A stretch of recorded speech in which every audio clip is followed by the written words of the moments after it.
Em sua juventude, o rei Arthur gostava de lutar e poucos ousavam desafiá-lo. Um homem velho, ex-campeão em tempos idos, disse ao jovem rei que havia um único competidor remanescente, alguém que havia exaurido todos os outros. Ele, de todos os outros lutadores, é o mais formidável. De início, você o julgará insignificante demais para valer um torneio, mas após um tempo você descobrirá que ele vai se fortalecendo. Procura todos os seus pontos fracos como se fosse mágica. Ele nunca desiste. O nome dele, disse Arthur ansioso pelo desafio. O nome dele é Hanerdin. O lar dele é em toda parte, mas você deverá encontrá-lo em sua própria ilha cedo ou tarde. Evite-o, ou ele levará a melhor sobre você no final e o tornará seu escravo, do mesmo modo que torna escravos todos os que ele conquistou. O jovem Arthur procurou Hanerdin. Ele visitou ilha após ilha. Encontrou muitos homens fracos que não ousaram enfrentá-lo em luta e muitos homens fortes que ele sempre conseguia vencer. Um dia, ele chegou a uma ilha distante, nunca vista antes, que parecia desabitada. Logo apareceu sob uma árvore florida um homem em miniatura, tão gracioso e veloz como um elfo. Arthur perguntou a ele impaciente: Diga, meu jovem, você sabe o paradeiro de Hanerdin? Sou eu, disse o homenzinho sorridente, agarrando a mão dele.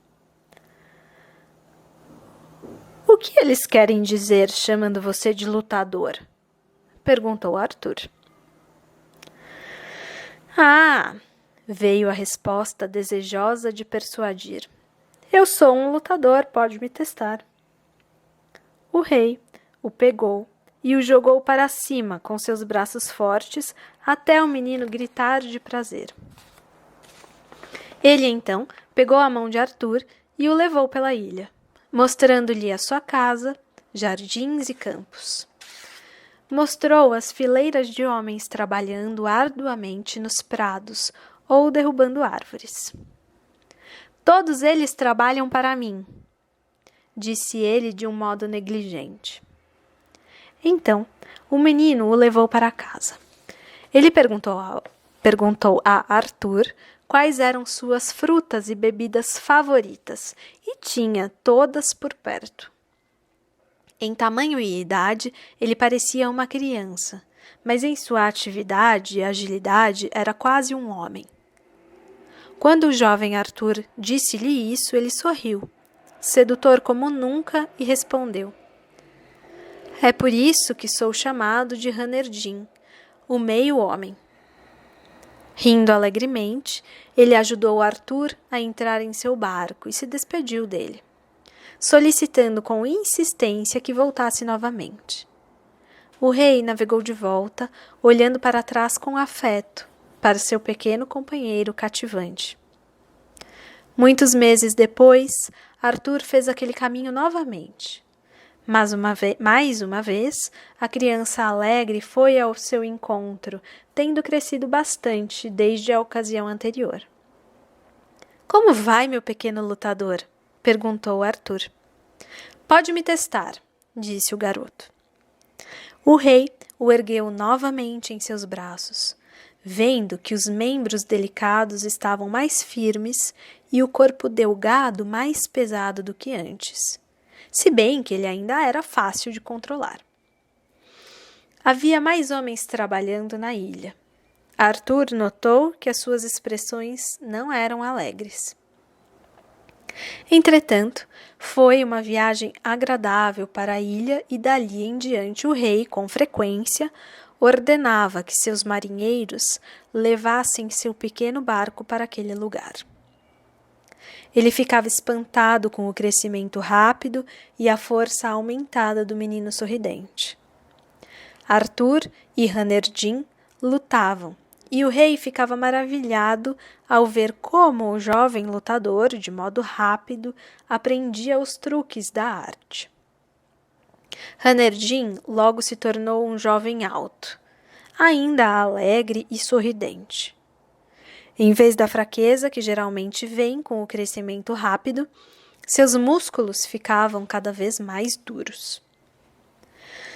Um dia, num momento de descuido, enquanto estavam lutando, Arthur foi derrubado e caiu de costas, mas aterrissou num chão úmido. Erguendo-se com um movimento rápido, ele riu dos rostos zangados de seus assistentes e se despediu do garoto. Ele percebeu que os homens, trabalhando nos campos, deram uma espiada e trocaram olhares entre si.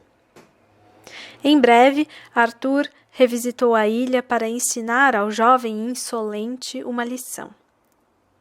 Meses haviam passado e Hanerdin estava amadurecendo e se tornando um homem que prometia muito, mas com a mesma expressão radiante. O jovem o saudou com alegria. Os trabalhadores braçais taciturnos observavam sua competição de luta costumeira. Um druida idoso, que Arthur levara à praia consigo, sentou-se e observou. Quando os dois começaram a lutar, o rei sentiu pelo próprio aperto dos braços do jovem, pela postura firme de seu pé no gramado, que aquela luta seria diferente de todas as outras. Os lutadores se enfrentavam peito a peito, cada qual apoiando o queixo no ombro do outro. Eles agarraram um ao outro em volta do corpo, enquanto cada um tentava forçar o outro a tocar o chão com ambos os ombros e um quadril, ou com ambos os quadris e um ombro, ou então para forçar o outro a deixar de segurar por um instante. Cada um desses resultados levaria à vitória. Em todas as lutas anteriores de Arthur, ele nunca havia enfrentado um páreo tão à sua altura. Os competidores lutavam e se retorciam, quase perdendo o apoio e recuperando-o, contudo nenhum deles se rendia. Todos os homens do barco de Arthur se recusavam a crer em seus olhos, mas quando sentiram que o rei corria perigo, finalmente Arthur obrigou Hanerdin a soltá-lo por um instante na primeira prova. O velho druida, quase cego, que estivera descansando, abriu os olhos. Ele mesmo havia sido um lutador em sua juventude e fez ao rei uma advertência. Salva a ti mesmo, ó rei. Com isso, Arthur despertou novamente sua força, que faltava para a prova seguinte. Agarrando seu rival pela cintura com um poderoso aperto, o rei o ergueu fisicamente do chão e o atirou para trás, até que ele caiu, estirado como um tronco, enquanto o próprio Arthur caiu desmaiado. Ele só se recuperou quando estava no barco, sua cabeça repousando nos joelhos do velho druida. O velho homem disse a ele: Nunca mais, ó rei, você deve enfrentar o perigo do qual quase não escapou. Se tivesse perdido, teria se tornado o escravo de Hanerdin, cuja força esteve amadurecendo por anos para sobrepujar você. Se você tivesse se rendido, embora seja um rei, teria se tornado apenas um outro entre os que aram os campos dele e fazem o que ele manda, pois você não sabe o que significa Hanerdin. Significa hábito. Um hábito de início fraco e que depois se fortalece constantemente, pode terminar conquistando até os reis.